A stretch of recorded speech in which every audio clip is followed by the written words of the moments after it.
In this video, I'm sharing 6 simple yet effective habits that can reduce stress and why stress management is especially important if you have an autoimmune condition.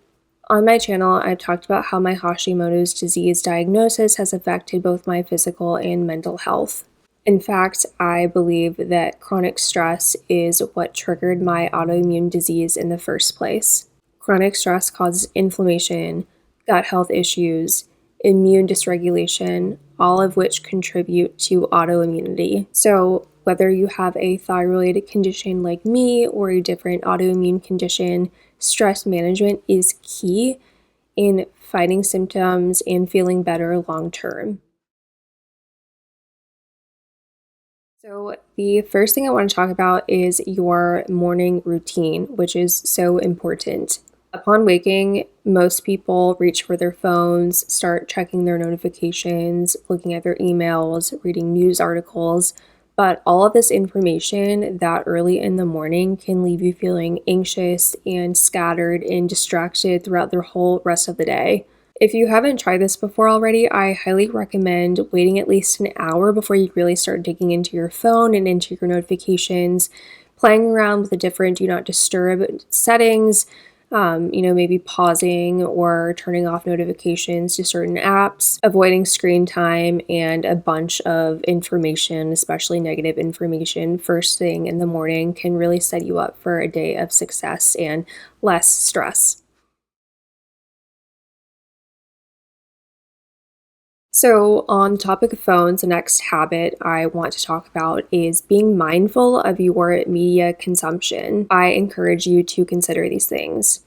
How much time are you spending on social media or on your phone generally throughout the day? Are you following people or accounts, or are you on apps that leave you feeling anxious or negative or insecure? If so, it is okay to delete or unfollow.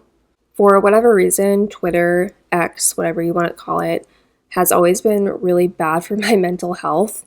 And eventually I just got to a point where I saw something just so triggering and disturbing on X that I just made the decision to delete my account, delete the app, and I haven't been on it since, and I don't miss it. It's fine. And it was a really good decision for me to make. Speaking of limiting screen time, the third habit I want to talk about is spending time in nature. There is so much research that suggests that spending time in nature can significantly reduce stress and anxiety. I personally love being in the mountains. I love hiking. However, that's not really doable in my everyday life. I live in the city, a couple hours away from the mountains, but in my daily life, I am intentional about either going on a walk outside or working from my porch, just spending time in fresh air, surrounding myself with greenery has been really good for my stress levels. If you're like me and you also live in a city, be intentional about finding time in the day to just sit outside or go on a walk. Being in nature outside can really recenter your mind and, again, reduce those stress levels. The fourth habit, and this is a really important one, is setting boundaries. If you are like me and you are a people pleaser, you know that saying no to other people can be really difficult. Something that I spent time working on in therapy is setting boundaries and figuring out what that looks like for me. If we are constantly pushing our needs and our values aside in order to make other people feel comfortable or happy, it's just going to cause internal stress within ourselves. Boundary setting looks different for everyone, but I highly encourage you to take a moment and reflect on your life, your needs, and consider whether or not boundaries may be beneficial for you and your stress. Real quick, if you are finding this video helpful, consider giving it a like and subscribing to my channel for future content related to health and wellness. Okay, back to the video. Another habit that seems so simple but can be really effective is by simply planning. Keeping track of everything from your personal life to your professional life that needs to be done in your mind can be really overwhelming and can make you really stressed. Taking some time in the beginning of the week or every day to add blocks to your calendar or make a to-do list or set reminders for yourself can relieve some of that mental load and in turn make you feel a little bit less stressed.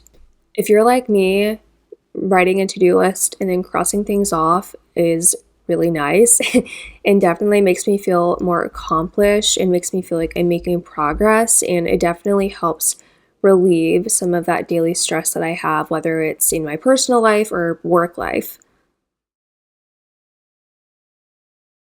The next and final habit I'm talking about today is nutrition and caffeine, both of which can play a significant role in how stressed and anxious you feel during the day. Personally, if I drink coffee in the morning without eating protein along with it, I get extremely anxious and my entire day is just kind of messed up. Some people really cannot handle caffeine whatsoever, and they do a lot better by just completely cutting it out, which is a lot easier said than done, considering that most of us have somewhat of a dependency on caffeine. But I encourage you to consider whether or not that might be contributing to some of that anxiety or stress that you feel, especially in the morning. Speaking about nutrition, cutting out highly processed foods and refined sugar or significantly reducing it can make a world of difference. Focusing on whole foods, vegetables, fruits,